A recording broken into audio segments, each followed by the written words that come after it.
Let's go! Let's go! Let's go! Let's go! I wanted to drop it and I didn't. I did not do it out of respect for Jeff.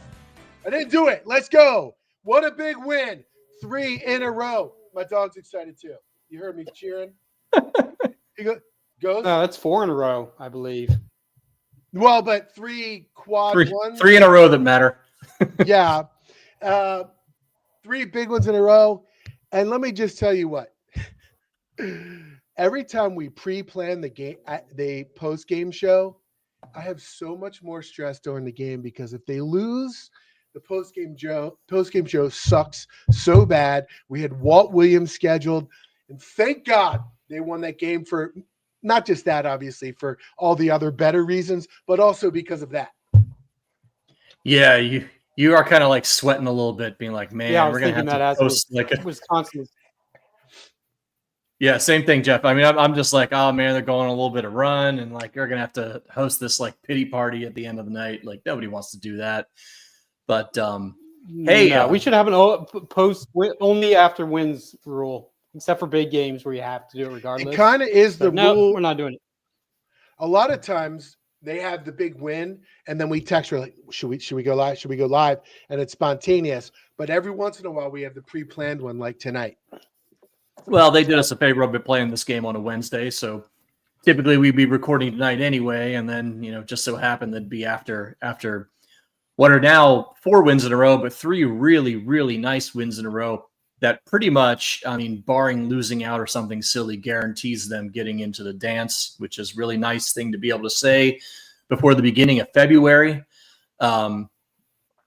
And yeah, I mean, there's a lot to talk about. I mean, this certainly the team that we've seen the last couple of weeks has been way different than the one we saw in the beginning of the month that looked pretty much dead from, Christmas all the way through mid-January. And seems like they turned things around. And even on a night like tonight, like you kind of recently posted on Twitter about, Jeff, they really had their C game at best tonight. But what do you know? Being able to shoot threes can really solve a lot of problems for you when you're not playing your best.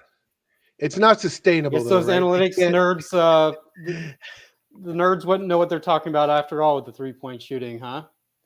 They were 12 of 24 for the second game in a row. Exactly 12 of 24 in both games, which obviously you couldn't have even dreamed of last year. And the balance was crazy. You had 2 guys with 16 points, 2 guys with 14, and another with 12. So, I mean, it was just, it's been a long time since they had that kind of balance. A team with just dude every spot, even if they have a flaw, you still got a dude at every spot. You're not just trying to steal minutes. There's not a guy who's just a defensive specialist or a veteran lead or whatever. It's the first time since probably, I don't know, maybe the Cowan senior team or 2015-16 when you had Carter, Layman, Mello, all those guys where you've got a legit score at every spot. The bench, not so much, but we'll see if they can survive that. The bench, though, there's tiny little what do you call it? Green shoots. I mean, I was going to say just when Jeff was probably what was going through your head, Larry. I mean, you talk about the bench, you're not getting a ton of scoring there, but think of Tafara Gapari withdrawing 2 crucial charge calls with basic flops, the kind of stuff that Wisconsin's been doing against us for all of time. I mean, that was really nice. DHS coming in, and that like minute and a half might have been his best minute and a half in a Terps uniform there midway through the second half to really spurred that run that kind of put the game away. Jay Young still continues to be at least a competent ball handler when Kobe is either, I don't know if he was hurt, if his knee was banged up. I don't know if the announcer just got messed up because he had a towel on it to stay warm. I don't know.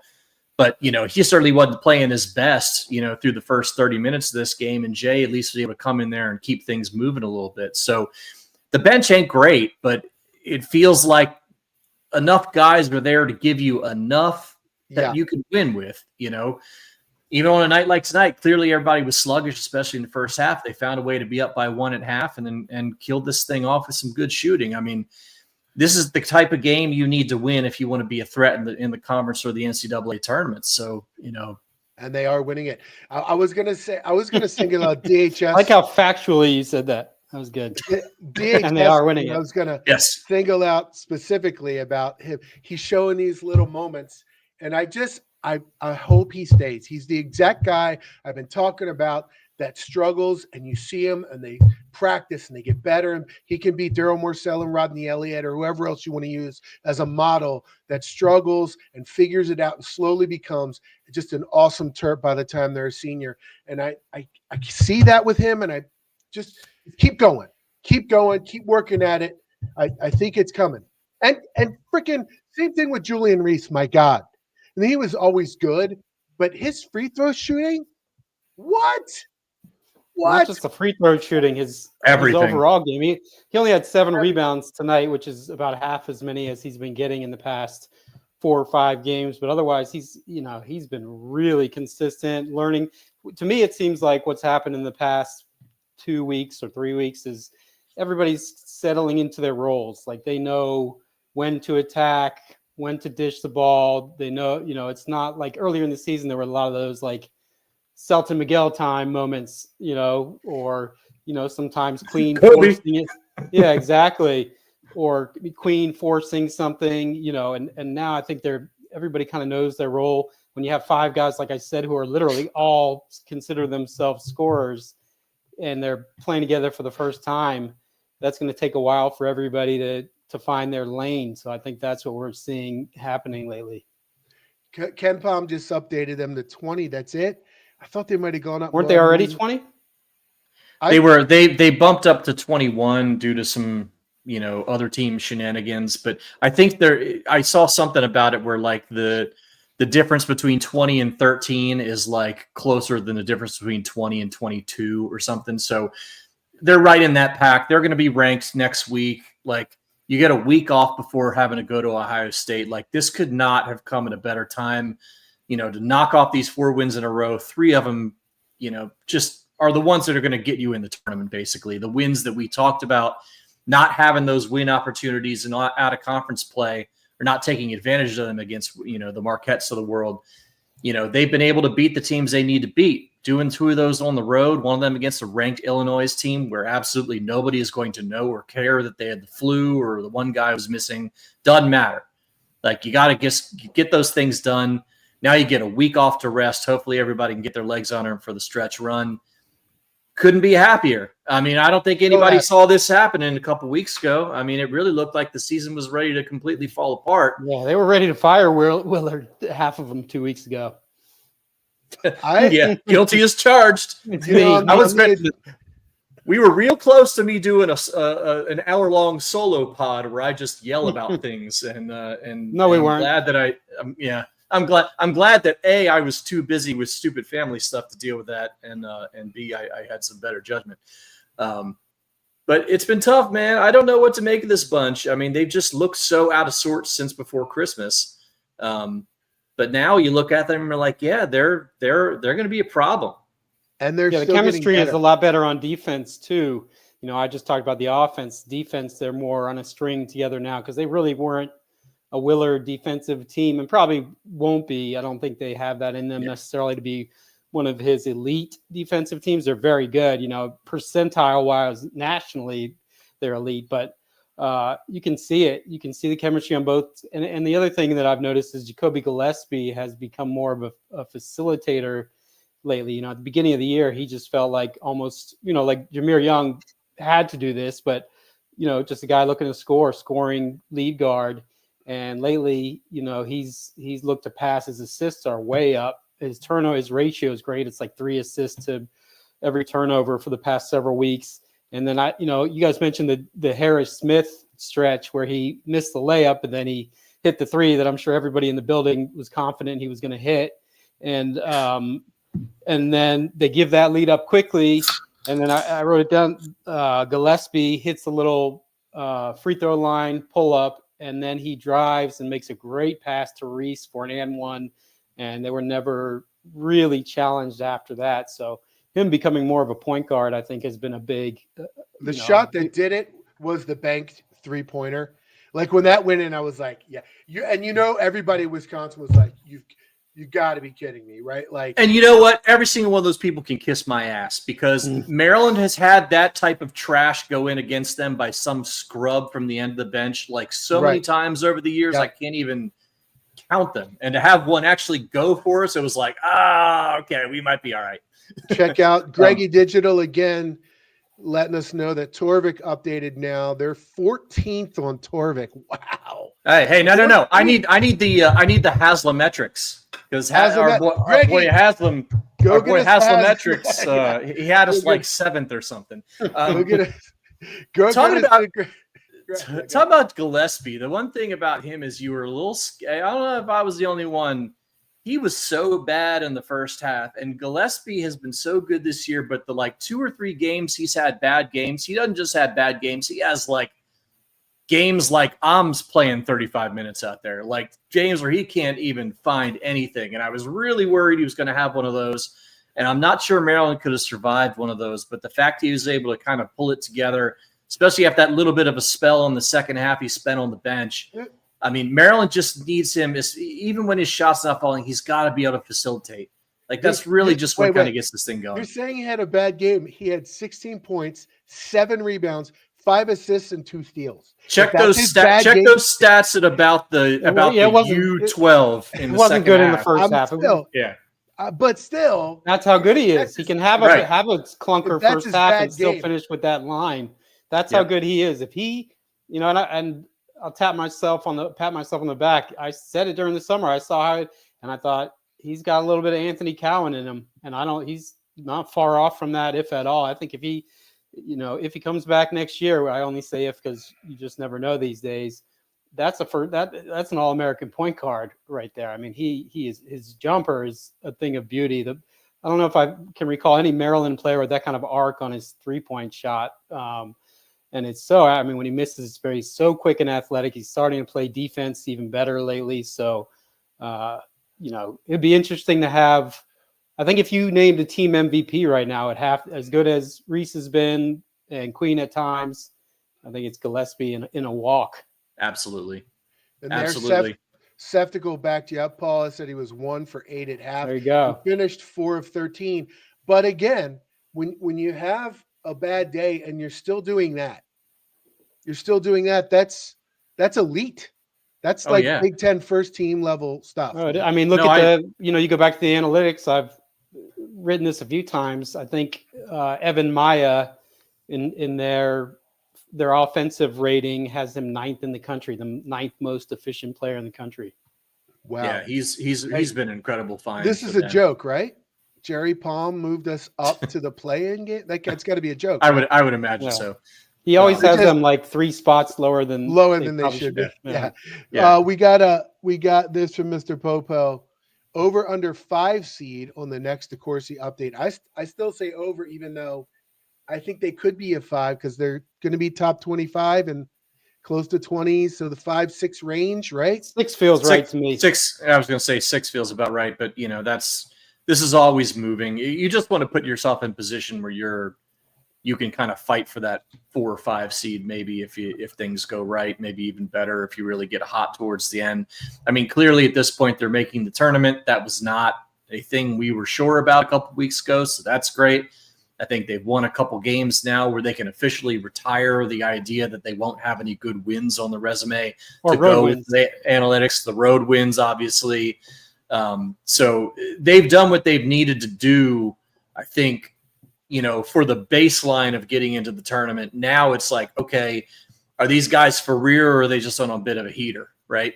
So that remains to be seen. But certainly knowing you've got this week off before you've got to go to Columbus, and you've got a relatively tough end of the schedule, you really want to rack up some wins here while you can, especially while everybody's feeling themselves a little bit. And I was really worried about this game.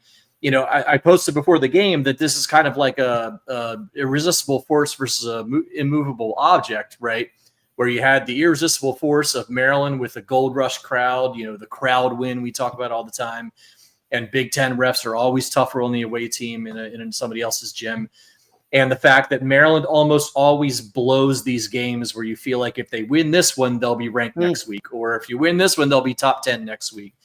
And luckily, Maryland came through on the good side of it. We're all sitting here with happy faces talking about tournament dreams and things like that. So, I mean, can't really be much happier than I am right now. It was looking a little scurry the first half, but but they made it work. I'm looking at Torvik right now. Analytically, at least according to his projections, they're favored in 8 of the final 9 games.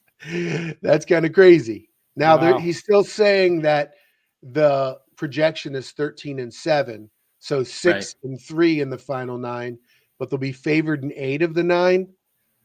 So I think 6-3 you would probably take right now. Ooh, really? Nah, I think 7. I mean, 7 you got 2. 7 and 2. 7-2. I'll take you. How many of those are on the road? 4. Wait. Not as many as home. I thought there were 4 1, left. 2, 3 or 4 4 on the road, and 5 at home and 4 on the road. Yeah, I mean, Those road games you're are probably gonna right. Coin flips. 6.5 is probably the over/under, right? Yeah. I'd say. If you take 7 and you're not sure about 6, What are the home 6.5 games? probably seems fair. List off the home games. Hang on. Do you want me to let me share my screen? Let's go game by game. Okay. They're at Ohio State, Right. favored by 1.8.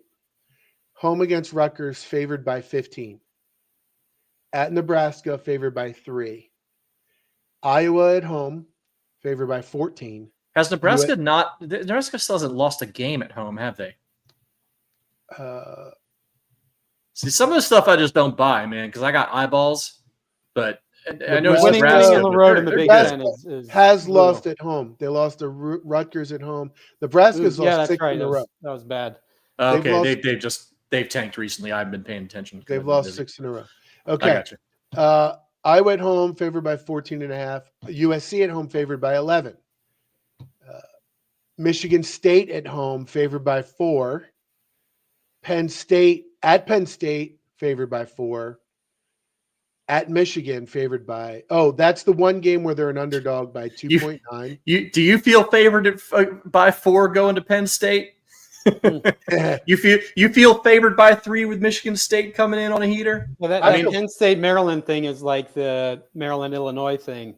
Yep, they just own us. Random fluky ownership, but so you have 3 wins there that are pretty much automatic. Iowa, Rutgers, and then they finished USC. against Northwestern at home, where they're favored by 11 as well. So 4 just about 90% kind of wins. So if you chalk those all up as wins, you never know, something fluky can happen, but probably not. That's 4. That only leaves 5. Nebraska, Ohio State should be wins. I mean, all of them. I mean, it's hard to. They're all winnable. Let's put it that way. That's the thing. When you've got a team every one this of team those is certainly good enough. Spread or whatever it is.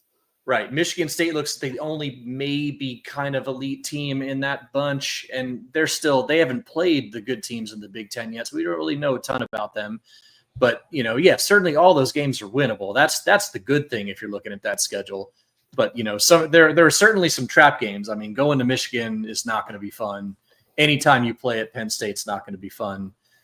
So it's not going to be a cakewalk. But I mean, certainly having this week off and staring at that at the end, with Ohio State staring at you first. I mean, what Maryland did to Ohio State, I don't know whether that's a game where Ohio State's going to come out and try and run us, or we just own their souls this year. Well, that'll be a good indication how it's going to go. I feel like it's going to be really tight. I'm nervous about it. It reminds me of the national championship year when Wake Forest came to Maryland and they beat them by something like 45 points. And then they went to Wake Forest and lost by, I don't remember. It was a very close game and lost. And it was like, how when you beat a team that badly, then the next time it's college kids, college sports, man. Yep. Worrying about their girlfriend back home or this, Yes. they're just not, they're not pros. The travel takes a bigger toll on them. And now the travel is obviously way more demanding than it was back then, just going up and down the Eastern seaboard.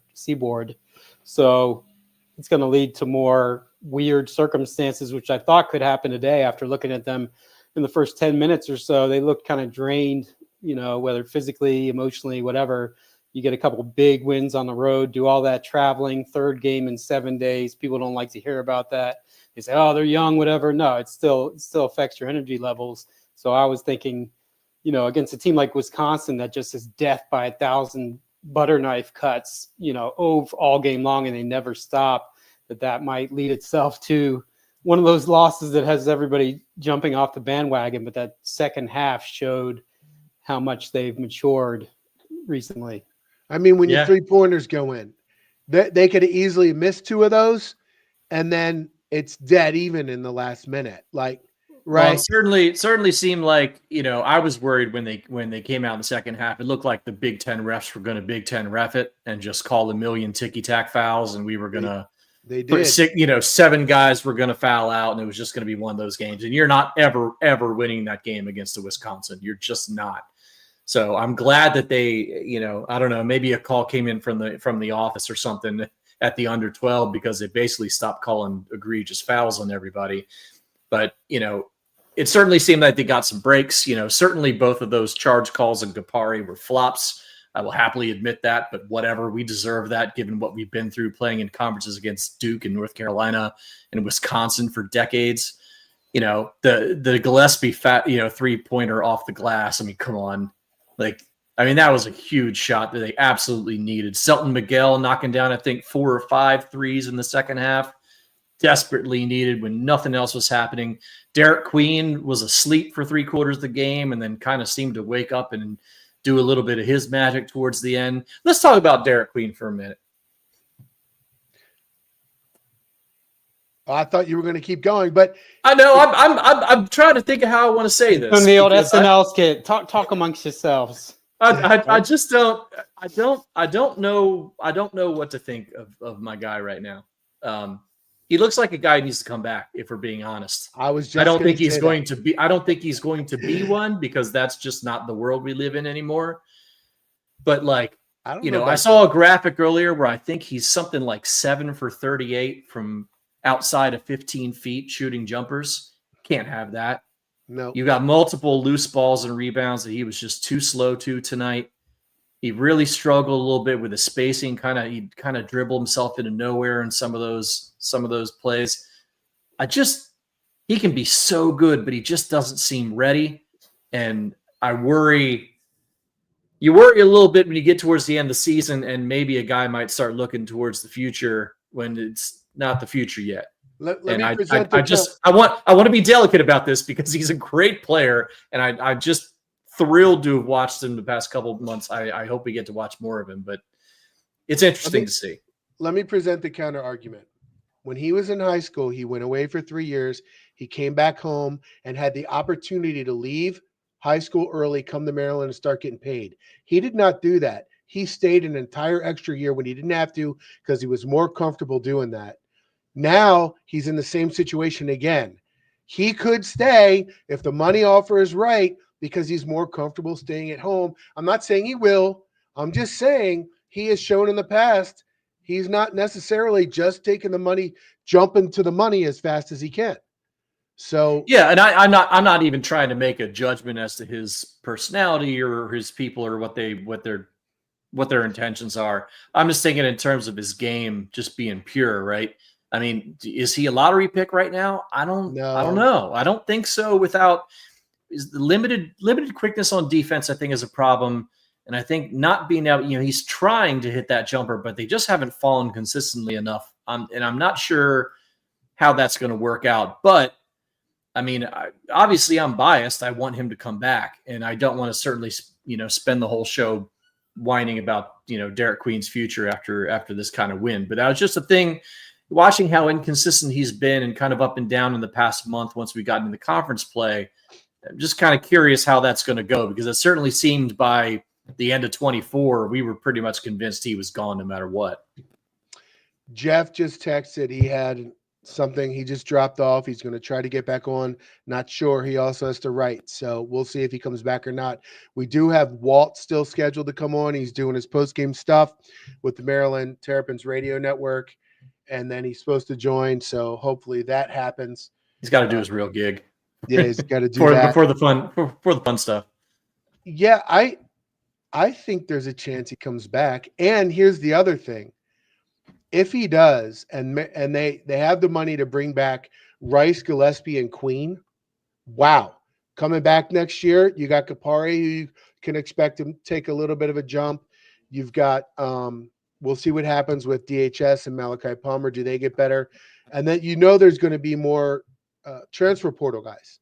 They're going to start the year probably in the top 10 if Queen comes back. Queen, Gillespie, and Rice coming back, with assuming they get solid pieces in the portal as well, they will be ranked very high next year if Queen comes back. Yeah, I mean, there's too many moving pieces to know for sure, but certainly if you could bring back that trio alone, you got to be feeling pretty good about yourself, because you'd like to think with the portal being what it is and with minutes available, you're going to be able to find a Selton Miguel every year. Like, there's just a lot of those guys out there rummaging around college basketball who, can give you 12 or 13 and 5 every night, shoot 35, 40% from 3. So you still need to worry about, you still probably want one more big man. You don't know what you're going to get from Pierce long-term. Obviously Geronimo's good. Can we talk about that too for a second? I have not been a Jordan Geronimo stan on this podcast for the last couple of years, but I'm not going to lie. I'm missing that guy a little bit, especially when you've had situations where Gapari gets a little too lost on defense and maybe Queen isn't really playing to his optimal effort. I'm kind of curious why he's gotten completely just thrown towards the end of the bench. Jeff, do you got any intel on that, or do you think that's just a game-by-game thing right now?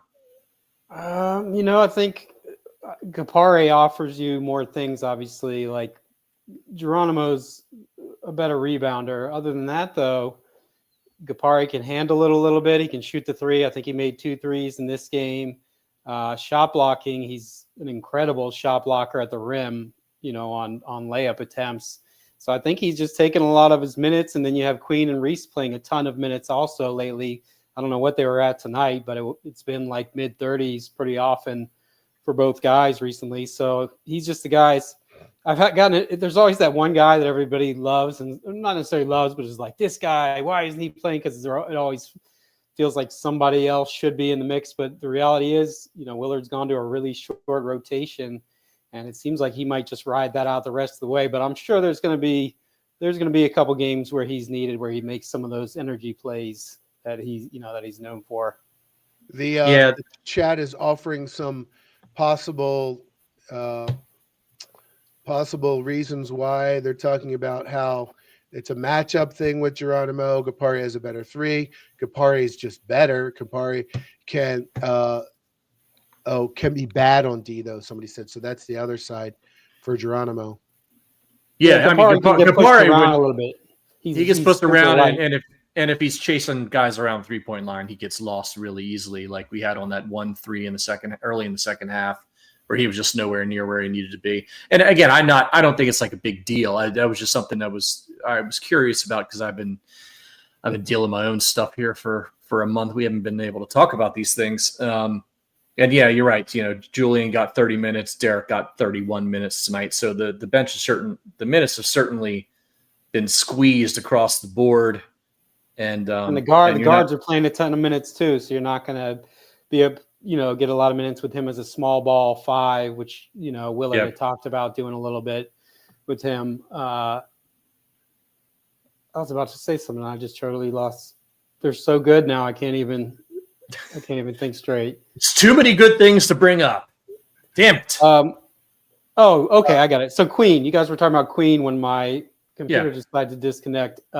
First off, I think there's a very slim chance he comes back either way, but you would not believe how many times somebody tweets at me per week, he's not ready for the NBA. So it's not just you, Larry. Everybody's saying that now. I'm not saying he's not ready. I'm saying he has a history of not going for the money when he could. He already did that in high school. So maybe he'll do it again. I'm not saying he will. I'm just saying he has that history. He wants to be close to home. Well, a lot of people, based on how he's played lately, I can see why they're saying it, though. He's really, he hasn't, overall, if you look at his numbers in the past 5 or 6 games, as much as it feels like he's been slumping, you'd look at him and be like, oh, those aren't really that bad compared to previously. Obviously they're not as good, but, the scouts still seem to really like him. I have a hard time seeing him as like a top 15 kind of pick right now, just with the lack of athleticism and 3-point shooting, you pretty much have to be Somebody able to. said, Seftigal said first round in the 20s at best, maybe lower. I don't. Yeah. So He seems like the number 25 pick to me right now, but he's such a unique skill set at 6'10", like the behind the back move he had driving into the basket today and the spin move. Like there's not a lot of guys his age and his size who can do that. So, I think there's still a chance people are going to see that and be like, what can that be in a few years? Flip side, if you get him to come back, he spent all this past off season before this season just losing weight. I mean, if you look at a picture of him from the McDonald's All-American game, he posted him himself on X himself with the caption "Fat Boy," and it was. I mean, he looks like a different guy. So when you do that, usually you're not able to do that and get more muscular and explosive at the same time. And so if he had another season to layer that muscle and a little more explosive, he's never going to be like, Larry Johnson or something. But could be dominant. And then Gillespie, like I said, I think realistically though, with Queens NBA prospects and the way the portal is now and how you never know, and there's definitely going to be some people coming after those guards, that if you could out of those three, if you could right now guarantee Gillespie and Rice coming back, but you had to lose Queen, you would have to take that in a heartbeat. I know no one likes to hear that, but that's the reality of it. This dude said Larry Johnson, man. We're so old. Jesus bad. Christ. Larry Johnson's probably like 60, like grandma. He literally is grandmama now. Grandmama. He's grandmama. Yeah. Who's a better example? There's been some Jay Young talk in the chat as well, talking about how well he did. But before we get to that, you know who we got to get to now. Speaking of NBA guys. The Wizard. Speaking of NBA guys. Oh, he's in the car. I hear the laugh. What's going on? Oh, there he is. We got a little brief like street light went past your face. We could see you for a second there. Walt, how happy are you, my friend? Oh man, I'm ecstatic. That was a big time win right there. Wisconsin is a solid team. Most times we go into games being able to take advantage of teams with our interior with Juju and Derek Queen and be able to set the tone. But, coming to this game, when you're talking about 2 7-footers down there, you just figure it's just going to be a tough day. But those guys performed, and Rodney Rice. And I tell you what, Selton Miguel, he hit some timely threes throughout the game, just to make it keep us right there in striking range. Well, to be able to outdistance a top 20 team like that when you have your C+, maybe B- game, it feels to me like I was saying to these guys earlier, it feels to me like the guys have really gotten more comfortable in their roles and become a little more cohesive during the past 3 weeks or so. Yeah, they really have. You're talking about Nebraska. That's a tough team. Being able to beat them at home, and then you're talking about Illinois. They were a top 20 team, and then tonight, and this just a big win to pull out in Indiana. These last 4 games have been some big wins for the Terps and should be very confident building. Of course, when you get on a streak, that definitely builds your confidence. But the wins, the teams that they've beaten in these last 4 games, I mean, it's been incredible. Especially, the Terps have been struggling on the road, man, and so to be able to get over that hump. And now just get on a roll, especially at home, and get some big teams. I mean, that's just they're in a good place right now. Hey, Walt, do you feel like the guys were slumming a little bit physically in the first half? Like they didn't really look like they were fired up and able to play. I mean, I know this is 3rd game in 7 days, 2 of those on the road. What you've been being a player, what that feeling's like. What's that like when you come out and you don't really got your legs under you and you're just clawing a little bit? Man, when I was 19 years old, I don't even remember that ever happened. My legs was always there at that age, man. But hey, you weren't traveling to the Midwest and the West Coast, though, Walt. Yeah, that's true. So you play in several games in a short period of time like that, especially when you're getting a lot of minutes, and you got to give it up to this team. They exert a lot of energy on the defensive end, and so they give 100%, 110% out there. So you expect some kind of drop off, especially you playing against a top 20 team. I mean, Wisconsin, they're not going to roll over. That's a solid team there. So you expected a dogfight tonight. Walt, the team seems to be through the season getting better and better and better, now gelling and starting to see the fruits of that as the season comes on. How much farther can they go? What's the peak for this team? What can they do in the postseason? Well, I tell you what, man. I think mentally they're getting tougher. You take, for instance, tonight.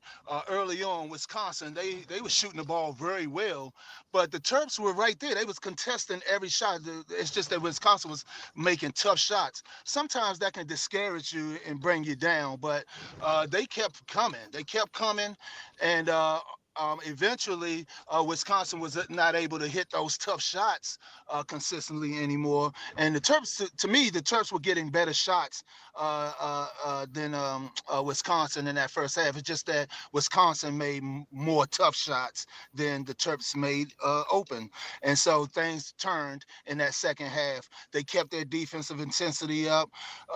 They was consistent on making Wisconsin take tough shots. And on the other end, you got a guy like Derek Queen. I can't say enough about his poise, man. I mean, that dude shot 3 for 14 from the field and had a good game. I mean, who does that?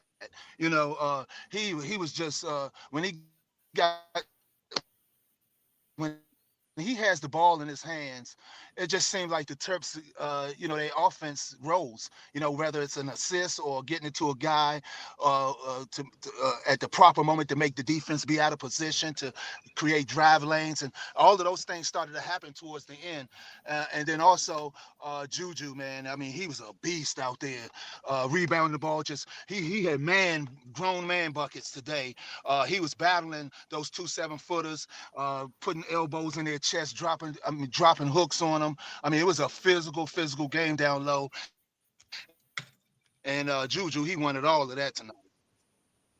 Well, does it feel like Gillespie has gotten more comfortable as a point guard to you lately with the passing early in the season? It felt like he's a guy who's always been wired to score and kind of has to switch it a little bit to facilitator. And could you have anticipated him being this good? So I can tell you 2 things. I knew that he was a good shooter, but watching him on tape, but seeing him in real life, man. I mean, that jumper looks sweet, man. Every time he shoot it, it looks like it's going in. But what has been surprising to me is 2 things. What he can do on the defensive end. I mean, he's a solid defender. He caused havoc a little bit on the defensive end, but then he has gotten better breaking the defense down and seeing the floor in traffic, making those plays. I mean, because you got big guys like Juju and Derek and Gapare, those guys around that basket, man. When he's getting into that paint, he draws a lot of attention. So a lot of times it's tough for those little guys to be able to see in that paint area. But he's been doing a much better job than he was in the beginning of the season. And if he can continue to do that, that's going to open up the lane for him to being able to score easier and increase his shooting percentage. Hey, well, 2 weeks ago, this team was in a very different place, mentally, I think, and physically. Just being around them, have you noticed anything different in the last couple of weeks about, maybe the team chemistry, maybe the way guys are playing together, finding their roles that's kind of made that difference? So you feel like, they just went through a little bit of slump and it took them a minute to find themselves, and this is the real thing. Yeah, they playing with a lot more confidence, they a lot more swag. You could tell that even in this game right here, you could tell they were not shooting the ball well, but they didn't drop their head. They didn't drag their head. They didn't feel sorry for themselves. It was a couple of times early on in the season where they had moments like that, but tonight you could see that they felt confident the whole time, even when they were down, just feeling like you could tell their swag. It just felt like they felt they were always in in this game, they're going to be able to come back and get it done. And I think that speaks to how hard you're playing against each other in practice, understanding that, hey, we have some depth here, and we challenge each other every day. These teams can't match how we challenging each other, and you can start to see them wearing it on their wearing it outwardly, and how they carry themselves on the court. Walt, what's your prediction for the team for the rest of the season? How far you think they're going to go?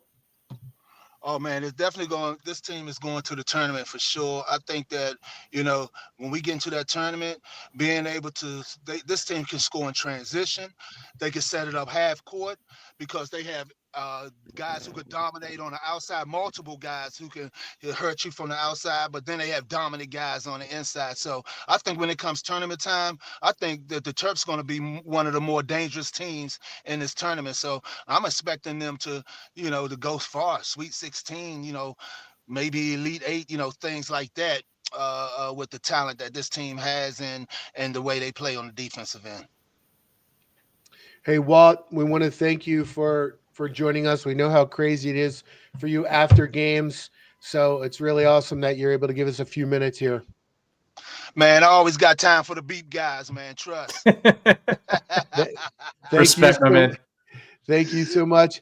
And hey, everybody go buy some Clutch vodka. Yes, sir. Yeah. And hey, Walt, can you just send me some? Because Larry's never going to give me my bottle. I still have. I got them all. No worries. Larry's just keeping them all for himself. Hey, be safe getting home. All right. All right. Thank you, brother. Bye, Walt. Thank you for joining us. See you. Bye. Yep. All right. We lost Jeff and Walt in his car. I think he was driving. It was hard to tell because it was He was really driving dark. or he was about to drive, and either way, it was good. We got 10 minutes from him. We didn't need to take any more of his time. He's been working hard tonight.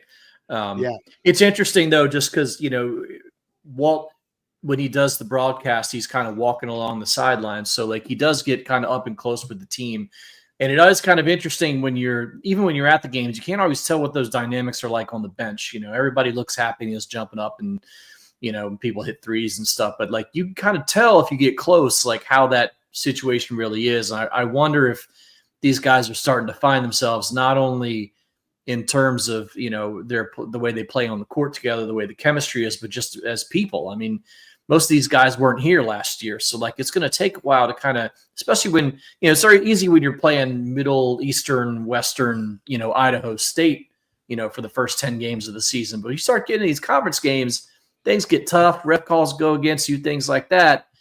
You know, you need guys you count on. And I'm curious whether that team really starting to gel, not only on the court, but off the court. Well, it's funny. There's the comment here that from John Nagel about how if you watch the post-game interviews, wow, this team has such awesome personalities. Kind of ties right into that. And here's another one. The chemistry is better. Juju and Gillespie are acting like leaders we need from Mr. Popo. So I think there's a lot of that. And I think people downplay that. People get so heavy into analytics when they're analyzing teams, and they kind of make fun of things like that, like veteran presence or those kind of things. But I do think it matters, and I think team chemistry matters, and I think the locker room matters. I think you know, maybe I'm just old, but that stuff translates to results as well. Yeah, I mean, I'm not an elite athlete, you know, obviously, but I've played on enough teams in my life. I mean, that stuff does matter. I mean, if you're playing with a bunch of guys you don't get along with, you don't like, it's really hard to overcome things when things get tough, when, you know, that adversity hits. So last year, that's what I think happened, by the way. I think there have been some whispers that maybe the chemistry wasn't great. And then, you know, having to throw those freshmen in the way that they were it's just right. There are a lot of reasons that team wasn't good, on top of the fact of the talent being what it was. Right. But again, I mean, when you go back to on the court, I think clearly this team, what I've noticed, despite being not, as Jeff said, one of those typical kind of really tough, gutsy Willard defensive teams, it does feel like the defense really gets the offense going. When they speed the game up, whether it's, you know, with that secondary break they run sometimes after after rebounds or after made baskets, or when they set the press up, when they get moving, they take better shots. I feel like every time they get bogged down in the half court is when things really start to go awry, unless somebody could just hero ball their way into something. Nobody's going to accuse Kevin Willard of being some master, half court offensive strategist. So I think the idea that they're able to get out and run has really helped. And I think that depends on being able to play good defense. And you really saw that later, kind of at the end of the first half and then kind of most of the second half. How many turnovers? 9 for Wisconsin. I thought it was more than that. But they had a bunch of turnovers early. They didn't have hardly any in the second half, and it didn't matter because their shooting went way down. Right. And the last 2 games, Illinois and Indiana, we haven't been on since then. There were multiple times where Maryland just pickpocketed them and got down the court for easy buckets. I mean, that's gold. Yeah. When you can do that. That didn't happen today against Wisconsin, but they did get a bunch of steals. How many? 4 steals. Yep, So and they hit the threes. We Wisconsin them. We didn't turn the ball over a ton. We hit threes to bail us out when the other things weren't going right. I mean, that's great guard ball right there, right? I mean, it's just play pretty good defense, make some buckets when you need to, sneak out of there with a win, go get your ranking next week. Yeah, that guy every year, very lowly ranked players, and every year there's they win. So he finds those system guys, man. He finds a way. I mean, he finds a way every time. Yeah. And I mean, I hate Wisconsin. I cannot stand playing Wisconsin teams because they're always really well coached and they always play better than their talent. I mean, they're always more than some of their parts. Yeah. And that I'm jealous in a lot of ways. I don't really want to have to watch their style of basketball if I can avoid it. But they're annoying to play with. So that's a great win. Be happy to not have to see their asses again for the rest of the season. 100%. And the last thing I want to say, when the announcer, the play-by-play guy said Jacoby Gillespie's on the bench with his knee wrapped up, and I was like, you've got to be kidding me. I was about to be like, season over. We're not doing the show tonight. I'm going to go to bed. I don't know. Oh my goodness. Just terrible, and thank God that he had a nice towel on it or something. Yeah, that was really horrifying. He was just getting his regular rest, and that was it. And well, he certainly played great after he came in. After that, that's when he really got hot. So maybe we just need him get that towel on the knee a little earlier in the game next time. Yeah. All right. Well, Jeff has left us. Walt has been here. Jeff's got it right. Walt has been here and left us. I think we have properly celebrated the victory. When I was setting up the show, I have to set it up, the title and the description and YouTube and X, and it all goes out to that in advance. And I almost wrote celebrating Maryland's victory over Wisconsin, pre-game. I didn't do it. But we just got to do that. We got to celebrate the victory. It feels so good. So good, especially when there's a lot of hope and optimism. Optimism. Chandler binged that word. Hey, before you finish up, let me say a good friend and a great Terp, Mark Anderson. He's known as Tag Terp on the InsideMarylandSports.com message boards. He actually posted this morning on the message board about this game that he was having a stroke and about to go to the hospital, and my man posted through it. And if you know anything about Mark, God, that's just perfect him. Unfortunately, we haven't heard from him since. I'm hoping we can get an update from him soon. I hope he's doing well because he's just, if you've met him or if you only know him on the message boards or just being around Terps athletics, he's been a huge booster, really big for the men's wrestling program as well as other things, and just an incredible guy. And I really hope he's doing better, and we'll get to laugh about this again sometime soon. So I hope so too, because you just pulled a Michael Scott, man. When he's in there and he's like, well, she got hit by a car and she went to the hospital and they did everything they could. And everybody's like, what? And he's like, and she's going to be okay. And everybody's like, why would you say it like that? You just did that to me, Paul. I'm like, sorry, man. What? You got to get on the boards earlier. I don't know. I can't. I need him to come back, and I damn near want to get him on the show because I'm like, man, this man posted through a stroke. Like that is you talk about a poster's mentality, man. He is one of the OGs, and again, just an incredible guy. I mean, I remember years ago. I think he was. I had just taken over the Annapolis district in the Terps Club, and he offered to do a game watch. I think at the Ram's Head Roadhouse, and he was like, "Yeah, just get people. I'll take care of it." He had never met me before, didn't know me from Adam. I show up, he's got all this food set up, this whole room set up and everything. And he just did that because he could, man. He just wanted people to have a good time and root for the Terps. And I really hope he's in good spirits and good health. And too, man. And after what I've been doing for the past month, man, I need everybody to get better. And yeah.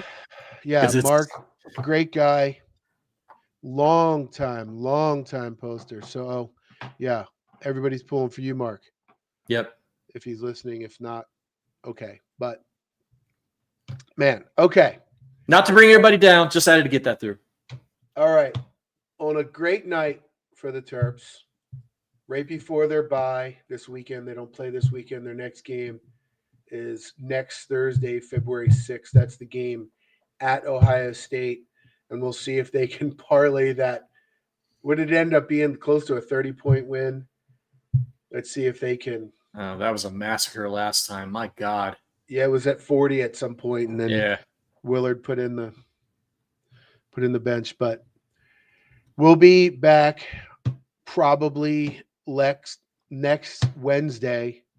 I think so. There won't be a game between now and then, but we'll be back, and hopefully there'll be some recruiting news and all other kinds of stuff. So, indeed, good times. Enjoy yourselves, fellas. All right, go Terps. We will see you guys next week. This is IMS Radio.